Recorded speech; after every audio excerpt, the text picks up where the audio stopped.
अगर गृह विज्ञान में अच्छा नंबर नहीं आया तो बाद में बहुत पछताओगे। अभी वक्त आपके पास है कि चाहे जैसे आप बेहतरीन तैयारी कर सकते हो, लेकिन अगर रिजल्ट आने के बाद नंबर कम आया तो ज़िंदगी भर कोसना पड़ेगा कि काश उस टाइम पे पढ़ लिया होता। आज इस मॉडल पेपर के जरिए वो सारे इंपॉर्टेंट क्वेश्चन कराने वाले हैं जो आपके पेपर में आने वाले हैं। एक बार फास्ट रिवीजन कर लीजिए, क्या पता यहाँ से ढेर सारे क्वेश्चन आ जाएं और आपके सारे क्वेश्चन यहीं से फंस जाएं और आप सभी अच्छे से करके आएँ और आपको अच्छा नंबर मिल जाए। चलिए शुरुआत करते इस मॉडल पेपर के जरिए समझने का प्रयास करते हैं। हूबहू ऐसे ही पेपर आपको देखने को मिलेगा और यहाँ पे कुछ इंपॉर्टेंट निर्देश वगैरह दिए गए हैं, आप इन्हें देख सकते हो। आपके जो बहुविकल्पी क्वेश्चन होंगे वो 1 से लेकर 4 होंगे, इसमें 5-5 प्रश्न होंगे। इन्हें 20 क्वेश्चन आपके बहुविकल्पी क्वेश्चन देखने को मिलेगा। फिर इसके बाद जो यहाँ 5 से लेकर 10 तक अति लघु उत्तरीय प्रश्न होगा। इसका उत्तर लगभग अधिकतम आपको 25 शब्दों में देना होगा, यानी 1 से 2 लाइन में आपको लिख देना है। फिर इसके बाद यहाँ पे आपका शुरुआत होता है लघु उत्तरीय प्रश्न का। लघु उत्तरीय जब प्रश्न आप लिखेंगे 11 से लेकर 15, तो इसमें 50 शब्दों में उत्तर आपको लिखना पड़ेगा। और 16 से लेकर 18 दीर्घ उत्तरीय प्रश्न रहेगा, इसका उत्तर लगभग 100 शब्दों में आपको देना पड़ेगा। आइए बात करते हैं बहुविकल्पी क्वेश्चन। कुछ इस प्रकार से क्वेश्चन आपको देखने को मिलेगा। क्वेश्चन कह रहा है कि वह न्यूनतम स्तर आय का जो किसी भी देश में उचित जीवन स्तर पाने के लिए महत्वपूर्ण होता है वह क्या कहलाता है। ऐसे भारी भरकम प्रश्न आपको देखने को मिलेंगे। क्वेश्चन यहाँ पे दिया गया है, ऑप्शन देख लीजिए। गरीबी रेखा कहते हैं, जीवन की गुणवत्ता कहते हैं, विकास दर कहते हैं, या फिर एक ऑप्शन नीचे आपको जीवन स्तर कहते हैं। तो इसमें राइट आंसर क्या होगा। यहाँ पे पूछा गया है कि न्यूनतम स्तर आय का, तो यहाँ पे गरीबी रेखा जो है यही आपका करेक्ट आंसर हो जाएगा। दूसरा क्वेश्चन ये देखते हैं, कह रहा है कि निम्नलिखित में से कौन सी गैर संक्रामक बीमारी है। हृदय रोग, मोटापा, मधुमेह, या फिर ये सभी। तो इसमें ये सभी आपका करेक्ट आंसर हो जाएगा। अगला प्रश्न देखते हैं, कह रहा है कि आर्थिक एवं सामाजिक दृष्टि से कमजोर परिवार के बच्चों में किसकी अधिकता पाई जाती है। वृद्धि मंदन की, बौद्धिक अक्षमता की, सामाजिक संरचना की, इनमें से कोई नहीं। तो इसमें जवाब हो जाएगा आपका पहला वाला, वृद्धि मंदन की। अगला प्रश्न है, यह एक विशेष क्षेत्र है जिसमें आधारभूत विज्ञान विषयों जैसे रसायन और भौतिकी, पाक कला और सूक्ष्मजीव विज्ञान के अनुप्रयोग शामिल हैं, कहलाता है। खाद्य संसाधन कहलाता है, खाद्य विज्ञान कहलाता है, खाद्य प्रौद्योगिकी कहलाता है, या फिर खाद्य उत्पादन कहलाता है। तो इसमें आपका जवाब हो जाएगा दूसरा, यानी खाद्य विज्ञान इसमें कहलाता है। आगे है क्वेश्चन नंबर नेक्स्ट है कि खाद्यों में दिखाई ना देने वाले सूक्ष्म जैविक संकट का उदाहरण है कृमि, इल्ली, धुन, या फिर प्रोटोजोआ। तो इसमें राइट आंसर आपका डी वाला प्रोटोजोआ करेक्ट आंसर हो जाएगा।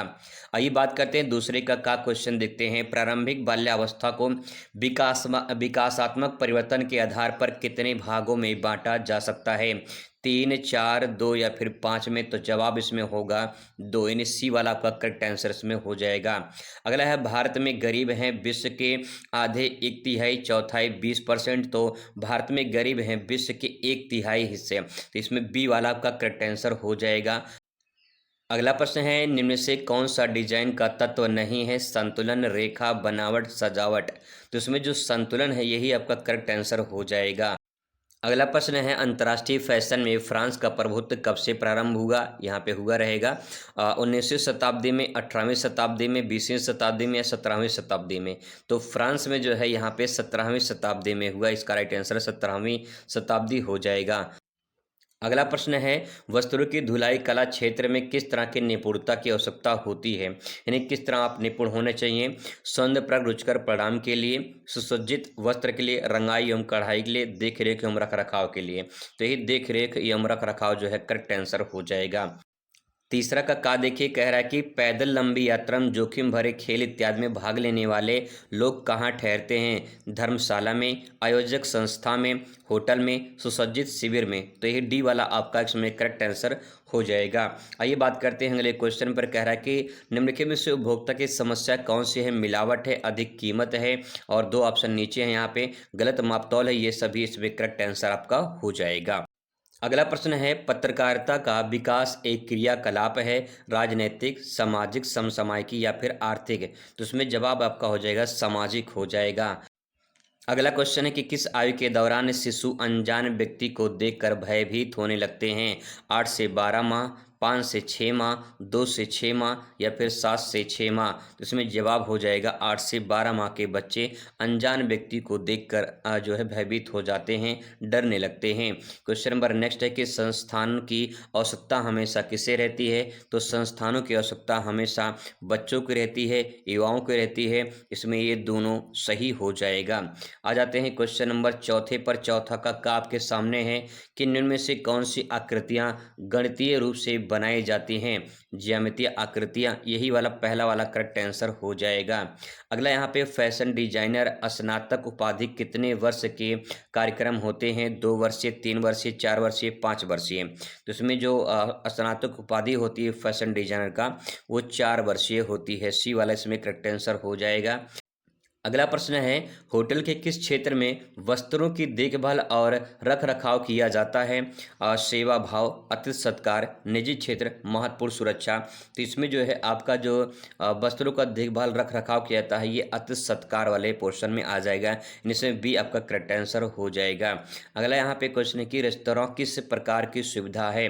तो संस्थागत सुविधा है, व्यापारिक है, आंतरिक है, सार्वजनिक है। तो जवाब होगा इसमें यह व्यापारिक होता है। ठीक है, इस प्रकार से यहाँ पे अगला क्वेश्चन आपके सामने यहाँ पे आ चुका है। कह रहा है क्वेश्चन कि मानकीकरण चिन्ह सुनिश्चित करता है तो वस्तु की गुणवत्ता, वस्तु की माप, वस्तु की उचित कीमत को। तो जवाब होगा इसमें वस्तु की गुणवत्ता को जो है मापता है। तो इसमें पहला वाला आपका करेक्ट आंसर हो जाएगा।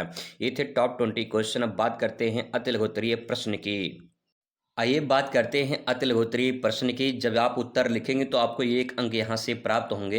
तो आपको फटाफट उत्तर देना है, ज़्यादा इसमें टाइम नहीं लगाना है। यहाँ पे कुछ इस प्रकार से क्वेश्चन आपको देखने को मिलेंगे, जैसे कि कार्य के 3 अवलोकन बताइए। इस प्रकार से क्वेश्चन आपको देखने को मिलेंगे। तो आइए इसका उत्तर देखते हैं, कैसे आप उत्तर शॉर्ट में आप यहाँ पे लिखेंगे। 3 अवलोकन पूछा है, कार्य के 3 अवलोकन। तो 3 पॉइंट आपको यहाँ पे लिख देना है। शारीरिक कार्य, मानसिक कार्य, सामाजिक कार्य। इस प्रकार से ये हो जाएगा आपका। ठीक है, आप चाहें तो इसको ऐसे लिख कर लिख के इस प्रकार से यहाँ पे छोटा सा डायग्राम भी बना सकते हैं। पहला नंबर, दूसरा नंबर, तीसरा नंबर लिख सकते हैं। ठीक है, फिर आगे देखिए यहाँ पे नेक्स्ट है कि आहार चिकित्सक के 2 उद्देश्य बताइए। तो जितना पूछा जाए उतना आप लिख दीजिए। 2 उद्देश्य यहाँ पे लिखिए। पहला है रोगी की उचित पोषण प्रदान करना, पहला पॉइंट। दूसरा, रोगी की अवस्था में स्वास्थ्य सुधार में सहायता प्रदान करना। तो ये 2 पॉइंट आप इस प्रकार से यहाँ पे ले सकते हैं। फिर इसके अगला क्वेश्चन है यहाँ पे सूक्ष्म पोषक तत्व क्या है? तो सूक्ष्म पोषक तत्व विटामिन और खनिज लवण जो है ये सूक्ष्म पोषक तत्व कहलाते हैं। अगला प्रश्न इस प्रकार से पूछा जाएगा। कह रहा है कि सर्वप्रथम खाद्य प्रौद्योगिकी का प्रयोग किसके लिए किया गया था? तो आप यहाँ पे लिखेंगे खाद्य पदार्थों के संरक्षण यानी सुरक्षित रखने के लिए इसका प्रयोग किया गया था। ठीक है, नेक्स्ट हो जाएगा खाद्य गुणवत्ता व सुरक्षा को महत्व मिलने वाले 2 कारण बताइए।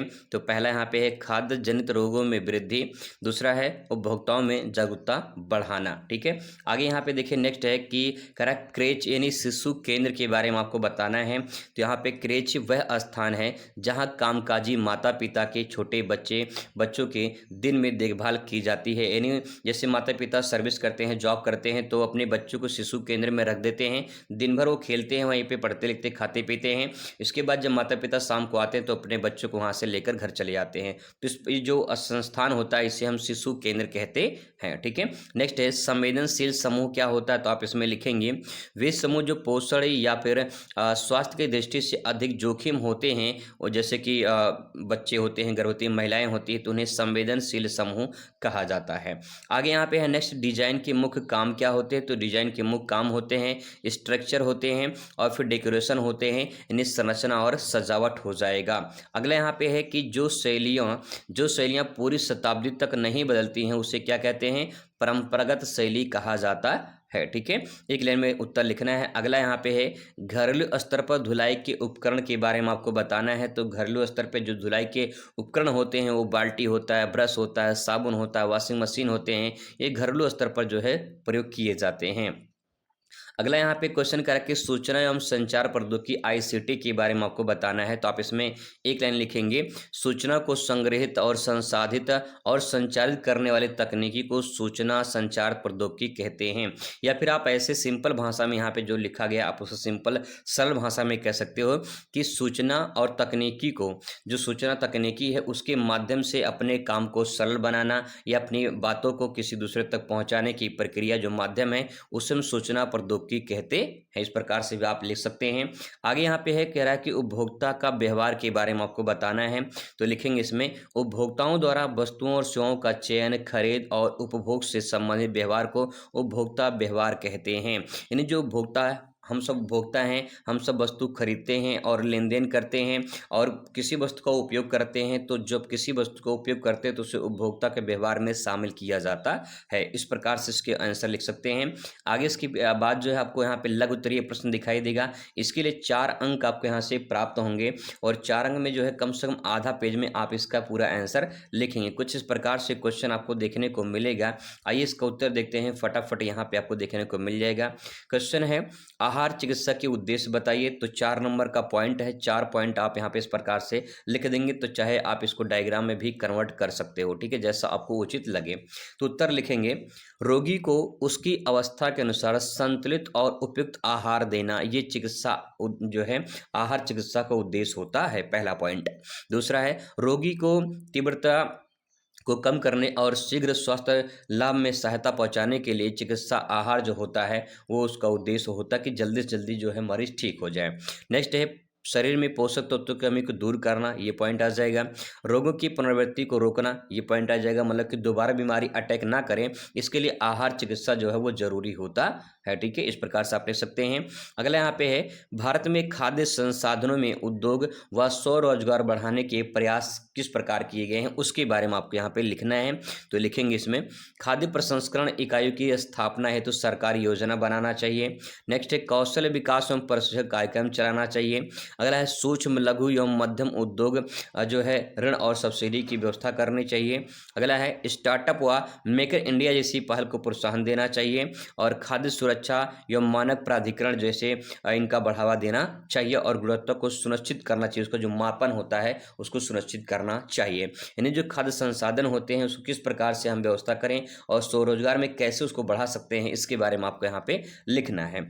आगे यहाँ पे क्वेश्चन है, कह रहा है कि शिशु छोटी आयु में ही सीखना शुरू कर देते हैं, इसके बारे में आप यहाँ पे स्पष्ट कीजिए क्या विचार है। तो आप यहाँ पे लिखेंगे, शिशु जन्म के तुरंत बाद से ही अपने वातावरण से सीखना प्रारंभ कर देता है। जैसे कि क्या क्या सीखते हैं, तो माँ की आवाज़ पहचानना शुरू करते हैं, मुस्कुराने की प्रतिक्रिया देना शुरू करते हैं, चलना बोलना अनुकरण, यानी जो है किसी को थोड़ा सा देखते हैं उसको उसी तरह से करने की कोशिश करते हैं। इससे स्पष्ट होता है कि सीखने की प्रक्रिया जन्म से ही प्रारंभ हो जाती है। तो इसके बारे में इस प्रकार से आप यहाँ पे प्रेजेंट कर सकते हो। आगे यहाँ पे क्वेश्चन नंबर 14 कह रहा है कि वस्त्र डिजाइन में रंग की विशेषता कैसी होनी चाहिए। तो आप यहाँ पे लिखेंगे, रंग आकर्षक और उत्पन्न करने वाला होना चाहिए, यानी ऐसा रंग जो आकर्षक उत्पन्न करते हों।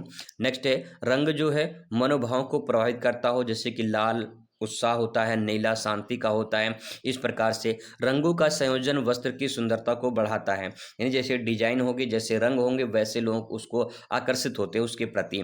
नेक्स्ट है, हल्के और गहरे रंग जो होते हैं वो आकार व व्यक्तित्व के प्रभाव डालते हैं, जैसे जैसे कलर होता है वैसे वैसे व्यक्तित्व पर प्रभाव पड़ता है, ठीक है। आगे इसके बाद है क्वेश्चन नंबर नेक्स्ट है, कह रहा है जल निष्कर्षण में तली निकास एवं चक्रण का संयोजन करिए। ऐसे क्वेश्चन आपको देखने को मिल सकते हैं। तो यहाँ पे लिखेंगे, तली निकास में लिखेंगे पानी नीचे की ओर से निकाला जाता है, जबकि चक्रण में घूमने की जो है प्रक्रिया द्वारा पानी अलग किया जाता है। दोनों संयोजन में धुलाई के बाद वस्त्रों में अधिक मात्रा में जल निकाल लिया जाता है और कपड़े जल्दी सूख जाते हैं। इसके बाद लॉन्ग क्वेश्चन आ जाएगा। लॉन्ग क्वेश्चन जो है 6 क्वेश्चन रहेंगे, आपको 6 में से 3 करना होगा और यहाँ से 6 अंक आपको प्राप्त होगी एक क्वेश्चन के लिए, यानी 18 नंबर जो है आपको यहाँ से प्राप्त होगा। तो इन क्वेश्चन को एक बार आप देख लीजिए अच्छे से, इनको आप पढ़ लीजिए अच्छे से, ठीक है। मैं दूसरे वीडियो में जो है पूरा एक मैराथन करा दूंगा, वहाँ से आपके लगभग सारे लॉन्ग क्वेश्चन कवर हो जाएंगे। यहाँ पर डायग्राम वगैरह फ्लो चार्ट का प्रयोग जरूर करना ताकि जो है पूरा का पूरा नंबर आपको मिल सके। मिलते हैं नेक्स्ट वीडियो में। Thanks for watching.